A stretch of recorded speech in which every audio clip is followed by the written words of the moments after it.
मित्रों नमस्कार। मैं राज ज्योतिष गुरु फिर से आप लोगों की सेवा में हाजिर हूँ। मित्रों, जैसा कि आप जानते हैं कि नाड़ी ज्योतिष या भृंगु नंदी नाड़ी ज्योतिष पर मैं एक सीरीज़ चलवा रहा हूँ, जिसमें मैं इससे पहले 10 वीडियोस उस पर प्रकाशित कर चुका हूँ, उन पर वीडियो बना चुका हूँ और ये मेरा 11वां भाग है नाड़ी ज्योतिष पर। और इसमें मैं बात करूँगा रेमेडीज़ इन नाड़ी एस्ट्रोलॉजी, यानी कि हम नाड़ी में किस प्रकार रेमेडीज देखें। मित्रों, हर ज्योतिषी का एक अपना पैटर्न होता है, एक अलग स्टाइल होता है रेमेडीज निकालने का। कुछ लोग जो नाड़ी जानते हैं लेकिन वो वैदिक भी जानते हैं, तो कुछ लोग वैदिक के हिसाब से उपाय बताना पसंद करते हैं। कुछ लोग वास्तु के उपाय भी बता देते हैं और कुछ लोग लाल किताब के उपाय भी बताते हैं। लेकिन जो नाड़ी जानते हैं वो अच्छी तरह से जानते हैं कि नाड़ी में किस प्रकार के हम उपाय बताए जाते हैं। मित्रों, यहाँ पर ज़्यादा जो ट्रस्ट किया जाता है वो सिर्फ देवों पर ही ट्रस्ट किया जाता है। देवों से रिलेटेड जो उपाय हैं वही बताए जाते हैं कि किस देव की पूजा की जाए या किस देव के मंत्र करो या कौन से मंत्र करो आपको ज़्यादा बेनिफिट होगा। नाड़ी में स्टोन को लेकर थोड़ा कम उसका यूज़ किया जाता है, कम बताया जाता है कि आप किस प्रकार के स्टोन पहनो या किस प्रकार आप वास्तु में करो। ये सब नाड़ी में थोड़ा कम यूज़ किया जाता है। ज़्यादातर अगर इसमें यूज़ किया जाता है तो वो है देवों की पूजा करो और देव से रिलेटेड कोई मंत्र करो जिसका आपको ज़्यादातर बेनिफिट हो। क्योंकि नाड़ी एस्ट्रोलॉजी में यही माना जाता है कि अगर आपकी डेस्टिनी बदलने का दम किसी में है तो वो सिर्फ और सिर्फ देवों में है। कोई और चीज़ आपकी डेस्टिनी नहीं बदल सकती। आपकी समस्या का हल कोई और नहीं कर सकता। आपकी समस्या का हल सिर्फ हमारे देवों के पास ही है। चलिए, मैं आपको इस वीडियो में ये बताऊंगा कि किस प्रकार आप ग्रहों को देखकर समझें कि किस जातक को किस देव की पूजा करनी चाहिए। जैसे कि हम जानते हैं कि नाड़ी में हम ग्रहों को ही पकड़ते हैं और ग्रहों के कारक को ही हम धारण करते हैं, उसी से ही हम आगे का जो पूरा लेखा जोखा प्राप्त करते हैं।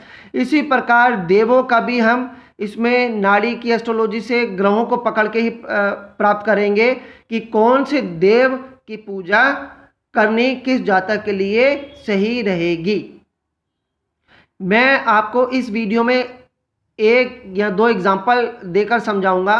बाकी आप खुद इस चीज़ को अगर आप स्टडी करेंगे, प्रैक्टिस करेंगे तो आप भी रेमेडीज़ निकाल सकते हैं और कुंडली देखकर आपको भी तुरंत पता लग जाएगा। चलिए, मैं एक एग्जाम्पल लेता हूँ। मान लीजिए कि किसी की कुंडली के अंदर सूर्य और राहु एक साथ बैठे हैं, या मान लीजिए किसी के नेटल सूर्य पर राहु का ट्रांजिट हो रहा है।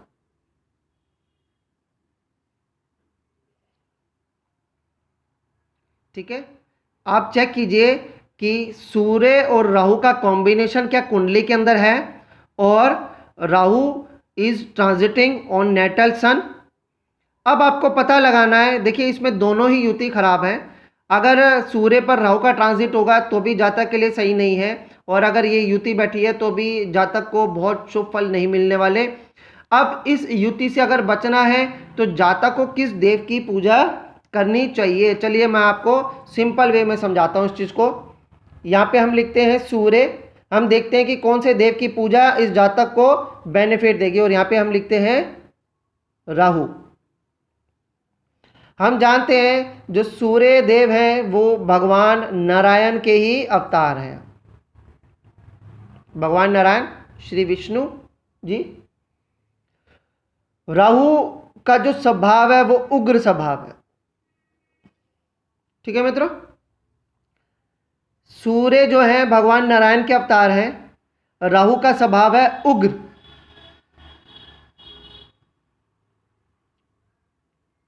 That is the Vishnu ji and angry. अब हमें कौन से देव चाहिए? हमें भगवान नारायण के उन अवतार को देखना है जिनका स्वभाव उग्र हो। तो भगवान के ऐसे कौन से अवतार थे जिनका स्वभाव उग्र था? श्री नरसिंह जी।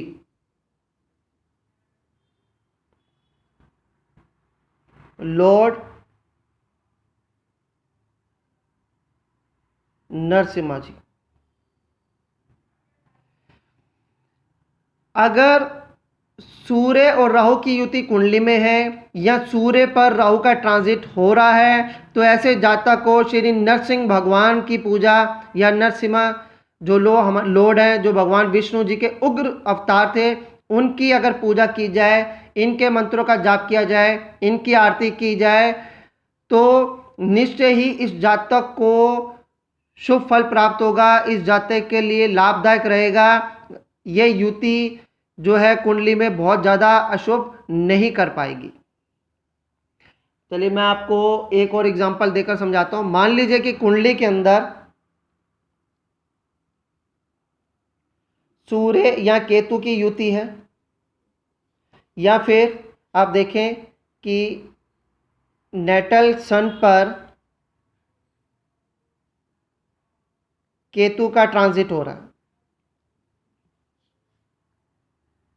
अब चलिए अब हम इस चीज़ को समझते हैं।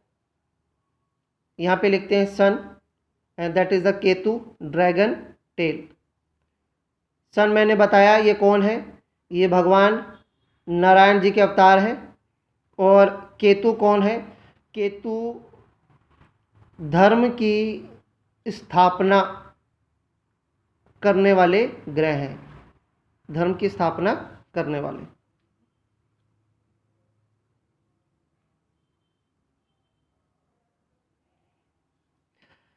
अब भगवान नारायण या भगवान विष्णु जी के ऐसे कौन से अवतार माने गए हैं जिन्होंने अपने अवतार में धर्म की स्थापना को मुख्य रूप से कहा है? हम सब जानते हैं भगवान श्री कृष्ण, भगवान श्री कृष्ण जी यानी कि लॉर्ड श्री कृष्ण जी। अगर ऐसे जातक को भगवान श्री कृष्ण जी की पूजा करने को कहा जाए तो ऐसे जातक को बहुत ही लाभ प्राप्त होता है, बहुत ही शुभ फलों की प्राप्ति होती है। अगर सूर्य केतु की युति कुंडली के अंदर हो या सन के ऊपर केतु का ट्रांजिट हो रहा हो। चलिए मैं आपको एक और एग्जांपल दे के समझाता हूँ कि किस प्रकार से आप निकाल सकते हैं। मान लीजिए कि कुंडली के अंदर गुरु और राहु की युति है, ये कुंडली में बैठे हैं, या फिर नेटल जुपिटर पर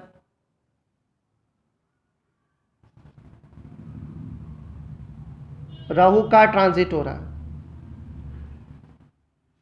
तो आप इस चीज को कैसे करेंगे? चलिए यहां पे लिखें जुपिटर और यहां पे लिखें ड्रैगन हेड।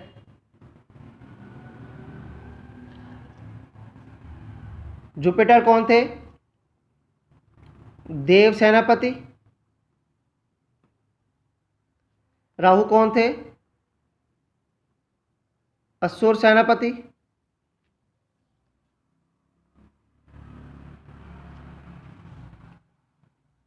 ठीक है।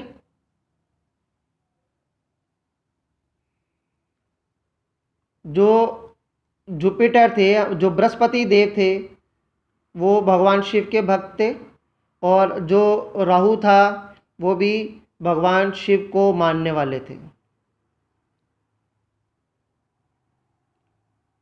फिर से मैंने बताया राहु का स्वभाव क्या है? उग्र।